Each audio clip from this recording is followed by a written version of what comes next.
Thank you. So, hello, Sirit and Vanita Hi, and everyone. Noreen. How are Nice to you? see all of you. Yeah. So, let us see what has happened. I think we met earlier last month before Diwali, much before Diwali. So, hello, Jane. How are you? Fine. Okay. How are you? Thank you. I'm good. So, I got a program. There's a lot of research on breathing.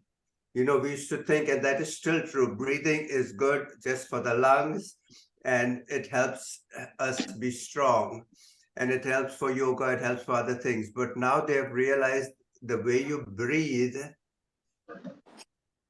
and if you do meditation at the same time, not just breathing with that focused meditation, it can influence the inside of your body, the health of your body. Things like diabetes and chronic issues and asthma and digestion can be influenced by the breathing. The research is very strong in this. Lots of people have done that research and they found that out. So, you know, 10,000 were maybe 5,000, 10,000 years ago, these yogis, they knew, they could sense it. We have lost that intuition. You know, the more we use instruments and other equipment, the less we have the ability for our body to sense certain things. Animals can sense it because they don't use instruments, so they can smell by the eyes, ears, and by the sixth sense, intuition. They can sense things. We have lost that, but with science, we are finding those things out. So I've got a special guest. Normally, I bring some, research, and I either show you a video or some research that these people have done. I've got that too, but I've got a special guest. I will show it to you later on. Keep it a little surprise. So to start with, let's spend about 5 minutes on this sound process. And I've got a flute that I'm adding. I think I played it last time, but now I've learned a nice song called Amazing Grace. And I'll play that. And so if you all want to relax, your sitting position is fine, sleeping is fine too. Just relax and try to focus on the breath. Don't let any other thoughts come in. Okay, just focus on the breath. And if you get distracted, just go back to the breath, because the most important thing about meditation is to focus on one thing, because if you focus on the one thing, then the mind becomes more relaxed, the brain becomes more relaxed. And at that time, other processes in the body also become stable. So that is the key thing, to not let any other worries come into your mind. So if you're relaxed, and it's good to try this process. Breathing in, count to 5. 1, 2, 3, 4, 5. As slow or as fast as you want. Make it comfortable. 5, breathing in, then hold for a count of 7. So just hold. 1, 2, 3, 4, 5, 6, 7. Do it slow, do it fast, make it comfortable. And breathing out, hold for 10. The breathing out should be slower than the breathing in, because if you breathe slowly, the carbon dioxide builds up in the body. And the carbon dioxide, it's amazing, we didn't know this. We thought carbon dioxide is bad. So carbon dioxide makes you more relaxed. If you've got too much oxygen, you're all ready to run and fight and jump and move about. But if you're relaxed, if you have carbon dioxide, it automatically puts the body in a more relaxed position. So there's a balance. You don't want too much carbon dioxide, but you don't want too much oxygen. So breathe out slowly. So 5 in breath, 7 holding, and 10 out breath. 5, 7, 10. Then start that cycle again, as slow as possible or as fast as possible. Make yourself comfortable. So if these bolts are too loud, please tell me. If they're just right, fine. because I've got these new mics.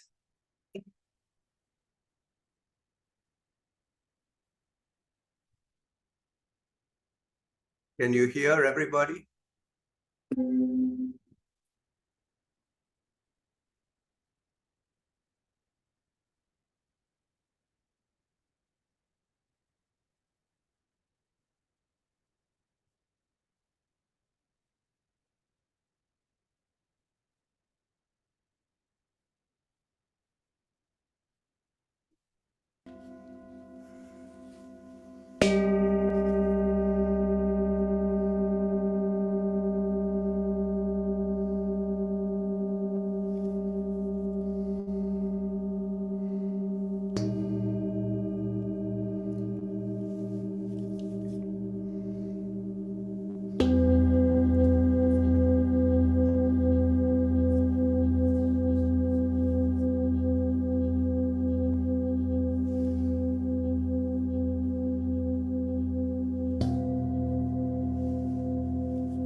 So slow exhalation, little faster inhalation, and just focus on the breath. Just think of the nose, just the breath, entering and leaving the nose, just on one thing.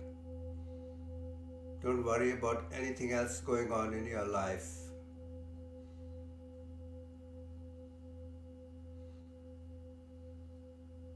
This is the most important, now is the most important part of your life, my life, everyone's life. Now. So let's take a short break and I'll give you a little presentation on the most recent developments in this field of breathing. Black bars across, those will go away in a few minutes.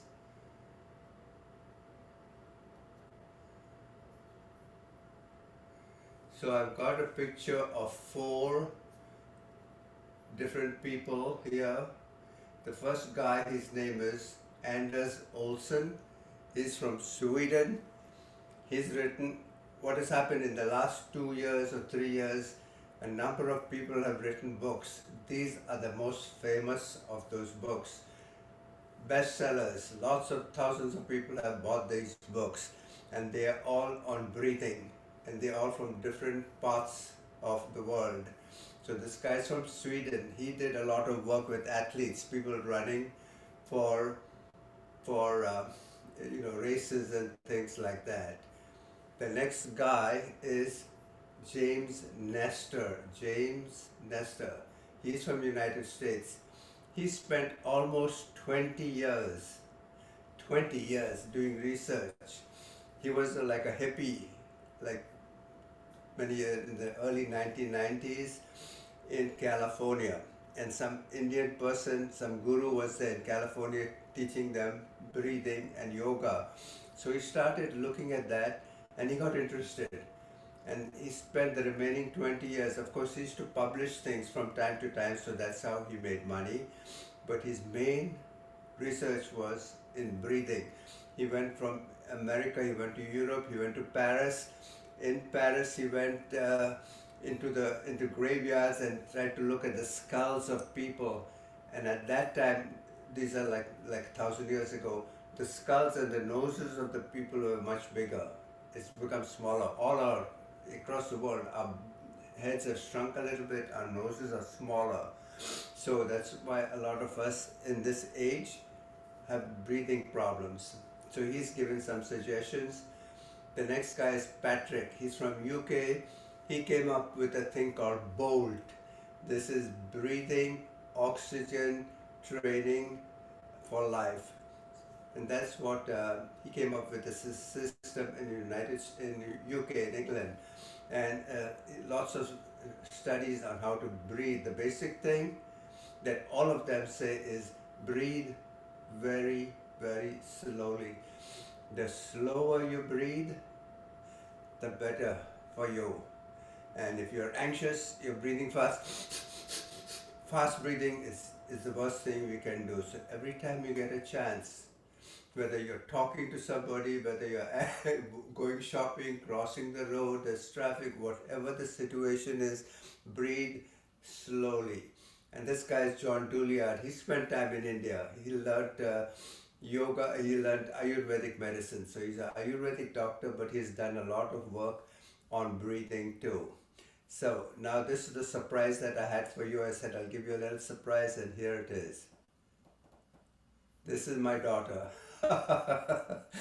I'm doing a little nepotism here, showing my daughter. Anyway, she has done some research. She didn't do the original research. She researched the papers. So there are, here lots of people do research in the universities, the drug companies, the government, independent organizations give money to people to do research. They do the research and they publish it. So my daughter, she studied all these publications and she's come up with some system called default mode network. But her work is mainly in lifestyle, diet, exercise, sleep. She uses this, she has not developed it, but it's called a continuous glucose monitoring. You put something on your arm and it will tell you how the glucose, because glucose is one of the biggest problems, at least today. And she encourages meditation, resting, and even fasting. Fasting once a week, she does that. I do that too, once a week, and I have just 2 meals a day. So you might want to think about that. Okay, we go to the next screen here. This is called the default mode network. So what happens is during the day, okay, we are always busy doing one thing or the other, so the brain is always in movement. And when we are focused, like supposing we are at a bank and trying to exchange money or something like that, our whole attention is totally on that. Or if we are buying something, or if we are in an argument, our whole mind is totally connected there. But the rest of the time, if we are not doing something very active, then the mind is idle. And that is what happens. We go into what is called the default mode network. We are in our default mode. We are not focused on anything. If we are meditating, that's good. Or if we are shopping or studying or reading or listening to a lecture with a full attention, that is good. But if we are not doing that during the day, which a lot of the time we're just sitting down, and what happens is we're just sitting down and thinking, negative thoughts come in our mind. Oh, what will happen tomorrow? Will there be a storm? Will there be a strike? Will they increase our taxes? Will there be another war? All these thoughts come in our mind, and those do very bad things to our mind. And what they're showing here, there are three parts of the brain that are involved with this default network. One is the front of the brain. This is the front. This is the back. The front in green is the prefrontal cortex. This is called the cingulate cortex, and this is another called the parietal lobe. These three things, when we are not doing anything, these things get active, and generally, more often than not, there are negative thoughts coming through that. So you just show another view of that. You know, we have this monkey mind all the time jumping one thought to the other, one thought to the other, one thought to the other.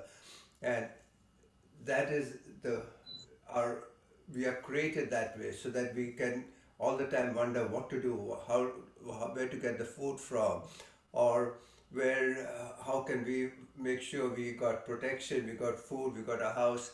So that thing is this, we are born that way. But if we don't manage that, that can cause a lot of harm.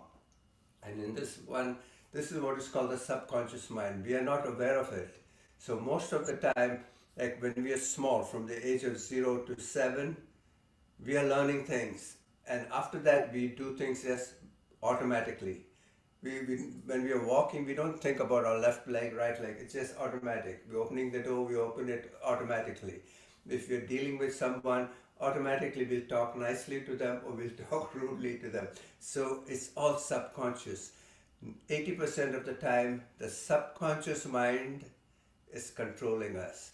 So we have to be aware of that and make our conscious mind more in control. So I'm going to stop this and we go back to the value of being in control with the mind, not allow the subconscious mind, because some things we could have learned, you know, if our parents were very busy, very angry, didn't have time for us. We have patterns in our mind and we act them out. Because we look at someone who says, you know, you're acting just like your mother, you're acting just like your father, because we picked up bad habits. Some of those habits may be good, but usually they are not very good because our parents didn't have much time. So we learn to get angry, we learn to rush, we've got to unlearn all those habits from our own. And some of them are good, like we learn how to walk. So now we don't think about walking, we just walk. But a lot of those things are subconscious, so we have to control that, and we can control that through meditation.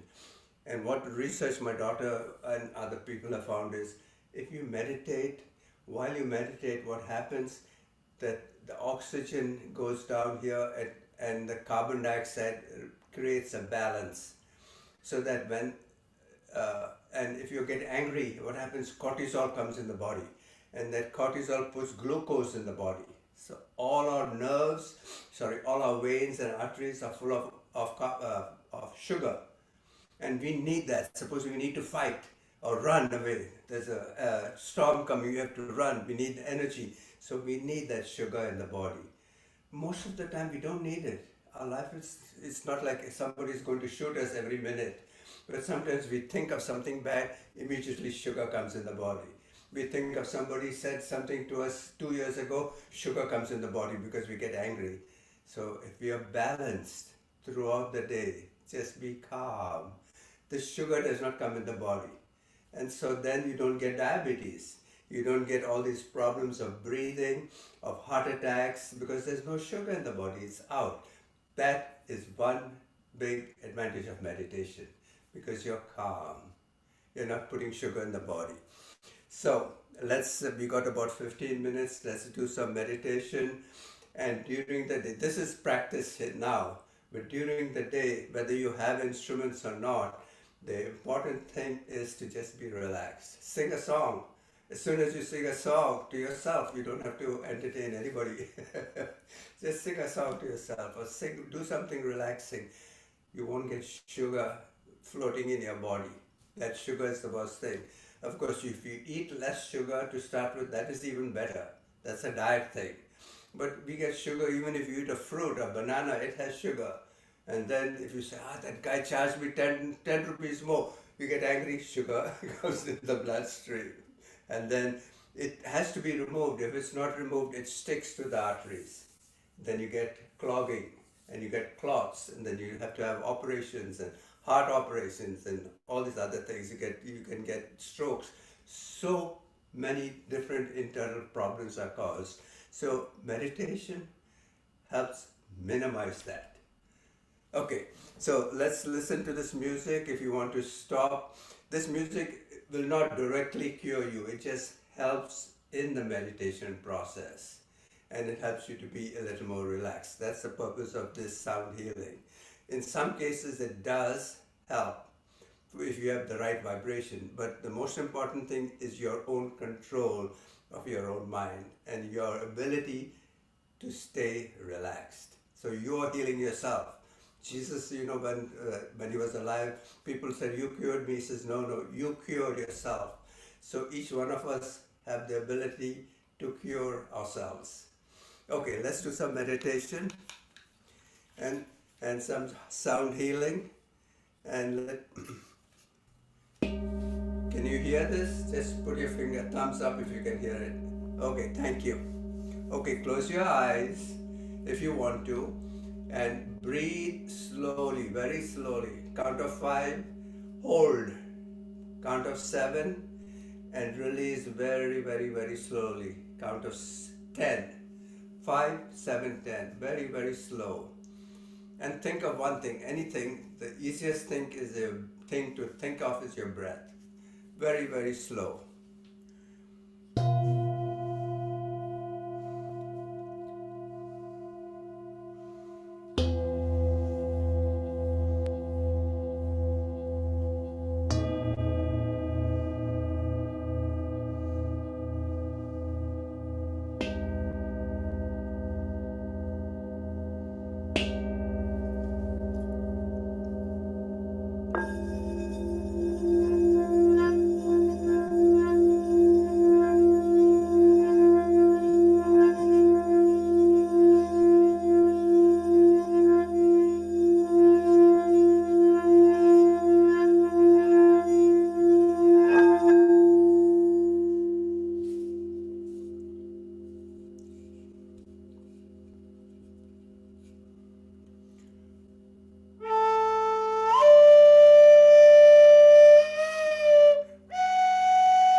This is something like the heartbeat.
Feel these waves going through your body It also, if there's some part of some cell or some organ that's not at the right frequency, it'll pick up the right frequency coming from these bowls, because this has a whole range of frequencies.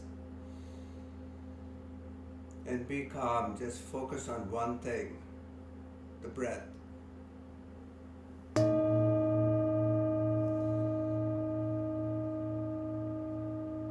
And this practice you can take with you throughout the day. Just focus on your breath and be calm. Don't let anything bother you.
Very slow out breath.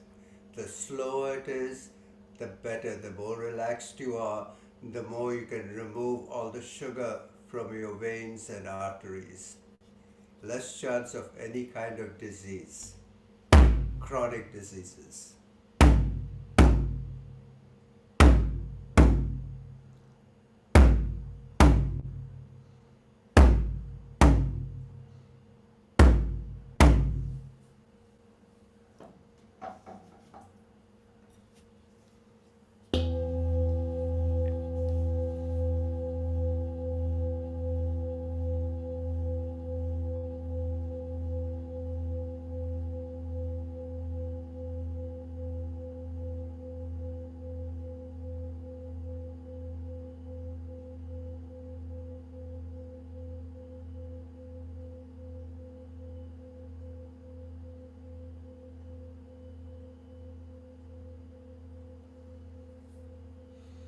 Okay, if you gradually come back to this room, open your eyes a little bit, move your fingers in your hands, and get out of this relaxation mode. So this is a practice you can do throughout the day. You know, when we were in school, they should tell us, our teachers would, idleness is the devil's workshop. That is a lot of sense to that, because if you're idle, then all negative thoughts come in the mind. That is what the scientists call default mode network. When we've got nothing to do, we start thinking of worry. We worry, we think negative thoughts. So try not to be idle. Sing a song, do something, go for a walk, go for a bath, do something and stay busy. So thank you very much. Any comments, any suggestions, any thoughts? Thank you very much. Very Okay. nice. Okay. Very nice. Thank you. Okay.